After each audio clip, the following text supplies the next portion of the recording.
국회로 가보겠습니다. 내일 공식 선거운동 개시를 앞두고 여야 대선 후보들의 발걸음이 빨라지고 있습니다. 네, 민주당 이재명 후보 상황부터 볼까요? 방현덕 기자, 이 후보 오늘 오전 명동에서 대국민 기자회견을 열었죠?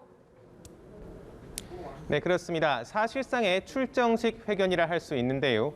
이 후보는 이 자리에서 국민을 통합하는 대통령이 되겠다며 정치개혁 약속을 쏟아냈습니다. 우선 국민 통합과 정치 교체에 동의하는 모든 세력과 손잡고 국민 내각을 구성하겠다고 밝혔고, 이를 위해 국무총리 추천권을 국회로 넘기고 필요하면 이재명 정부라는 말도 안 쓰겠다고 약속했습니다. 임기 초반 개헌도 추진하겠다고 했습니다. 특히 4년 중임제에 도움이 되면 자신의 대통령 임기도 줄이고 스스로 재출마하지 않겠다고 강조했습니다. 이 후보는 이에 앞서 국립서울현충원에서 이승만, 박정희 전 대통령 묘역을 참배하고 나쁜 것도 역사의 한 부분이라고 밝혔습니다. 다른 진영을 포용하고 통합을 강조하면서 중도와 보수층을 공략하는 모습입니다.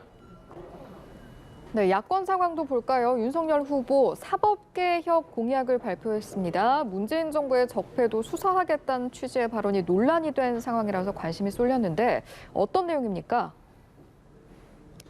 네, 검찰의 여러 권한을 대폭 강화하는 내용이 담겼습니다. 검찰의 중립성 또 독립성을 강화하겠다는 취지인데 현 정부의 검찰개혁과는 정반대 방향입니다. 일단 법무부 장관의 검찰총장에 대한 수사 지휘권을 폐지하겠다고 밝혔습니다. 추미애 전 법무장관과의 갈등 과정에서 가장 문제가 됐던 조항을 없애겠다는 겁니다.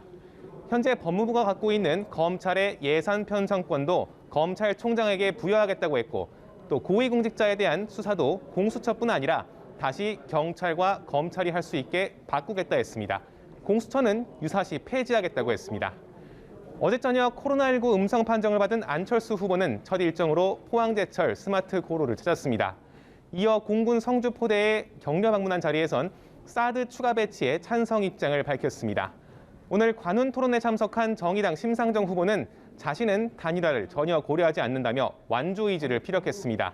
윤석열 후보의 이른바 적폐 수사 발언은 최악의 실언이라고 주장하기도 했습니다. 어제 안철수 후보의 제안으로 야권 단일화 논의가 시작됐는데 단일화 방식을 놓고 오늘도 평행선을 달리고 있다고요? 네, 그렇습니다. 오전 양당이 선거대책회의를 각자 열었는데 단일화 방식을 놓고 또다시 첨예한 입장차를 드러냈습니다. 국민의힘은 오늘도 통큰 단일화, 그러니까 안 후보의 통큰 양보를 촉구했습니다. 여론조사 단일화는 여권 지지층의 역선택 개입 우려가 있다는 이유에서입니다. 서울시장 재보선 때처럼 여론조사를 하자는 말에는 그때와 달리 지지율 격차가 현격하다며 선을 긋고 있는 상황입니다. 국민의당도 물러서지 않고 있습니다. 어제 안 후보의 제안이 마지막 제안이라며 이견을 좁히지 못할 경우 이견을 좁혀갈 의사가 없다고 못 박은 겁니다. 제안을 받아들이지 않으면 단일화는 없다며 2, 3일 내에 판단하라고 압박하기도 했습니다. 이런 줄다리기에 민주당은 단일화 성사 가능성이 낮다며 견제에 나섰습니다. 이재명 후보가 제안했던 안철수 후보와의 공동정부 연대도 사실상 어려워졌다며 안 후보에게 거리를 두기도 했습니다. 지금까지 국회에서 전해드렸습니다.